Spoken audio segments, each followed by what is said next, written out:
नमस्कार, good morning, welcome. Indian polity हमेशा से यूपीएससी का फेवरेट एरिया रहा है। जब कभी इंडियन पॉलिटी से जुड़े हुए कुछ विवाद सामने आते हैं, यूपीएससी प्रीलिम्स या मेंस क्वेश्चन के साथ उसे जोड़ता है, हाईलाइट करता है। हम लोग इस सेशन में कर्नाटक में हुए राजनीतिक उठापटक को देखेंगे और इससे जुड़े हुए संवैधानिक और अन्य डायमेंशनों पर चर्चा करेंगे। सबसे पहले समझते हैं कि विवाद क्या था। देखो, कर्नाटक के जो राज्यपाल है हमारे थावरचंद गहलोत, इन्होंने हाल ही में कर्नाटक के मुख्यमंत्री सिद्धारमैया के अगेंस्ट लगे आरोपों की जांच के लिए जांच एजेंसीज को अनुमति दे दी है और इससे कहीं ना कहीं मुख्यमंत्री के विरुद्ध गवर्नर के विवेकाधीन शक्तियों के प्रयोग करने से जुड़े प्रश्न सामने आ गए हैं। सबसे पहले समझते हैं कि विवाद क्या था। देखो, विवाद का संबंध मैसूर अर्बन डेवलपमेंट अथॉरिटी से है। मैसूर अर्बन डेवलपमेंट अथॉरिटी ने कुछ समय पहले एक स्कीम को लॉन्च किया जिसमें कहा गया कि जो नगर के विकास से जुड़ी हुई चीजें हैं उसमें अगर प्राइवेट प्रॉपर्टीज को भी सीज करना पड़ा तो ये एजेंसी उनको सीज करेगी। बदले में जो भी प्राइवेट प्रॉपर्टी सीज हो रही है उसे कॉम्पनसेट किया जाएगा। इसी बीच सिद्धारमैया और उनकी पत्नी के प्रॉपर्टी सामने आए और इन प्रॉपर्टीज को सीज किया गया। बदले में इन्हें एक प्राइम लोकेशंस पर प्रॉपर्टी उपलब्ध करवाई गई और उस प्रॉपर्टी का मार्केट वैल्यू लगभग 3,000 करोड़ रुपए तक है। अपोजिशन पार्टी इस बात को लेकर सामने आई है कि देखिए, इसका मार्केट वैल्यू बहुत ज्यादा है और साथ ही जनजातीय समुदाय जो ट्राइबल कम्युनिटीज हैं उनकी प्रॉपर्टी इन लोगों को दे दी गई है। इससे कहीं ना कहीं पावर के मिसयूज की एक बात सामने आ रही है और मुख्यमंत्री के अगेंस्ट प्रॉपर इंक्वायरी होनी चाहिए। हाल ही में दो एक्टिविस्ट प्रदीप कुमार और पीजे अब्राहम ने इस बात को लेकर हाईकोर्ट में याचिका दाखिल की और हाईकोर्ट से इस मामले में हस्तक्षेप करने की मांग की। हाईकोर्ट ने इंक्वायरी बॉडीज को कहा कि आप इस मामले में डिटेल रिपोर्ट प्रिपेयर करो और सच को सामने लाने का काम करिए। जांच एजेंसी जब राज्यपाल के पास पहुंचती है तो राज्यपाल दो धाराओं का प्रयोग करते हैं। पहली हमारे प्रिवेंशन ऑफ करप्शन एक्ट 1988 की सेक्शन 17A है और दूसरी सेक्शन 218 भारतीय नागरिक सुरक्षा संहिता 2023 की है। गवर्नर इन दो धाराओं के आधार पर जांच एजेंसियों को अनुमति देते हैं कि मुख्यमंत्री के विरुद्ध अभियोगों की जांच करें।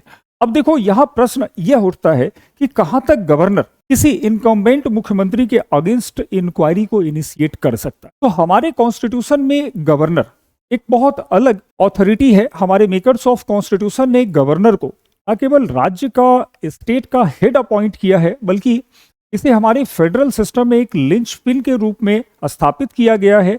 इसकी भूमिका बहुत हमारे यहाँ अलग होती है। समझते हैं कैसे कि देखो, हमारा कॉन्स्टिट्यूशन आर्टिकल 154 ये कहता है कि एग्जीक्यूटिव पावर मतलब कार्यपालिका शक्तियां गवर्नर के पास होंगी तो गवर्नर अपने सारे सबऑर्डिनेट्स को कंट्रोल कर सकता है, चाहे वो मुख्यमंत्री हो, काउंसिल ऑफ मिनिस्टर हो या राज्य के सिविल सर्वेंट।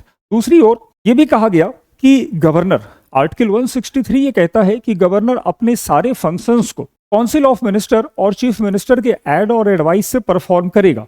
लेकिन अगर कोई विषय बहुत ज्यादा क्लियर नहीं है या गवर्नर को ऐसा लग रहा है कि इस विषय पर चीफ मिनिस्टर से कंसल्ट करना जरूरी नहीं है तो ऐसे कंडीशन में गवर्नर अपने विवेक का यूज कर सकता है, जिसे कॉन्स्टिट्यूशनल लैंग्वेज में डिस्क्रिशनरी पावर, विवेकाधीन शक्तियां कहते हैं।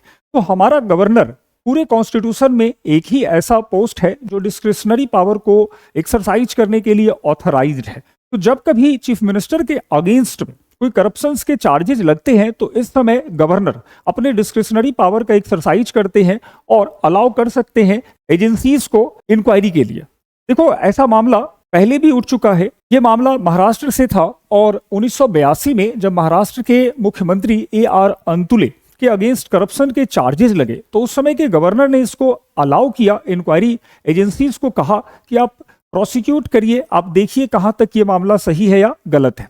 बाद में इसको लेके सुप्रीम कोर्ट में अपील फाइल हुआ और वहां पर सुप्रीम कोर्ट ने भी गवर्नर को वैलिड अपहोल्ड किया उसके डिसीजंस को और ये कहा कि नहीं, गवर्नर ऐसे डिसीजंस को ले सकता है, कॉन्स्टिट्यूशन गवर्नर को ऑथराइज्ड करता है। यहाँ एक बात और ध्यान रखना है कि गवर्नर कोई नॉमिनल हेड नहीं है। अगर वो अपने ओथ में ये बात कहता है कि मैं संविधान को प्रोटेक्ट, प्रिजर्व और डिफेंड करूंगा तो उसे ऐसे पावर को एक्सरसाइज करना पड़ता है जिससे रूल रेगुलेशन अपहोल्ड हो सके। तो ये पहला मामला था जब सुप्रीम कोर्ट ने भी कहा कि चीफ मिनिस्टर के अगेंस्ट इंक्वायरी को गवर्नर एक्सेप्ट कर सकता है, उसे अप्रूव कर सकता है। आगे चलकर कई ऐसे मामले आए जिसमें गवर्नर ने इसी बात को दोहराया। लालू प्रसाद यादव, जयललिता जैसे मामलों में गवर्नर ने जांच एजेंसियों को इंक्वायरी की अनुमति दी है। अब देखो यहां अगर हम लोग लोकतांत्रिक आयामों को देखें, डेमोक्रेसी को, तो थोड़ा सा कुछ अलग संदर्भ सामने आता है। डेमोक्रेसी ये कहता है कि चीफ मिनिस्टर या प्राइम मिनिस्टर ये पीपुल मैंडेट से चुनकर आते हैं, लोगों ने अपना विश्वास चीफ मिनिस्टर या प्राइम मिनिस्टर को दिया है। तो ऐसे कंडीशन में चीफ मिनिस्टर या प्राइम मिनिस्टर को प्रोसिक्यूट करने का राइट किसी ऐसे अथॉरिटी को देना ठीक नहीं होगा जो अपॉइंटेड है।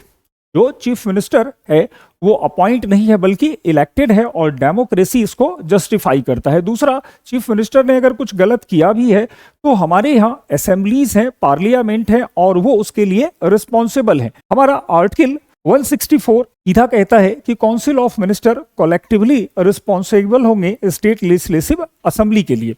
तो ऐसे कंडीशन में अनड्यू इंटरफेरेंस ऑफ गवर्नर कहीं ना कहीं उसके कार्यों में बाधा उत्पन्न करता है, ऐसा लोगों का मानना है। अब देखो दूसरी तरफ हम देखते हैं कि अगर हम ऐसे किसी चीफ मिनिस्टर को एक्सेप्ट करते हैं जो करप्ट है, जिसने किसी एडवांटेज के लिए अनड्यू पावर का यूज किया है, तो इस कंडीशन में अगेन डेमोक्रेसी वायलेट होगा। तो अगर हम बात करें कि करप्ट चीफ मिनिस्टर को अरेस्ट करना और उसे गवर्नर के द्वारा अनुमति देना कहां तक वैलिड है या इनवैलिड है, तो इसके दोनों आयाम हैं। कुछ आयाम कहते हैं कि गवर्नर का इस तरीके से पावर का एक्सरसाइज करना मिसयूज ऑफ पावर है, कुछ आयाम कहते हैं कि नहीं, ऐसा होना चाहिए to protect the democracy. Supreme court governor के डिस्क्रिशनरी पावर को वैलिड मानता है। अब हमारे सामने यह प्रश्न है कि आखिर इस तरह की चीजों का निष्कर्ष क्या निकले, किस तरीके से हमें इस तरह के मामलों को समझना चाहिए। तो देखो जहां भी कहीं लॉ का वायलेशन हो रहा है, डेमोक्रेसी पर थ्रेट आ रही है, लोगों के साथ मिस्चीवियस बिहेवियर हो रहा है, वहां पर गवर्नर को अपनी अथॉरिटी का एक्सरसाइज करना चाहिए। हाँ, लेकिन इस बात का भी ध्यान रखना चाहिए कि केवल जांच या केवल आरोपों के आधार पर जांच को शुरू करना ठीक नहीं है। उसके पहले फैक्ट हो, उसके पहले वैलिड ग्राउंड्स हो, और इंक्वायरी तभी इनिशिएट किया जाए जब उसके अगेंस्ट आरोप के सिद्ध होने की संभावना ज्यादा हो। तो इन्हीं सब बातों को ध्यान में रखना है इस डिस्प्यूट के संदर्भ में। अंत में मैं जाते जाते सभी लोगों के साथ एक प्रश्न शेयर करना चाहूंगा कि किस संविधान संशोधन के द्वारा संसद और राज्य विधायिका के आकार को सीमित किया गया? By which amendment in constitution the size of assembly has fixed? 91st, 42, 71 और 106।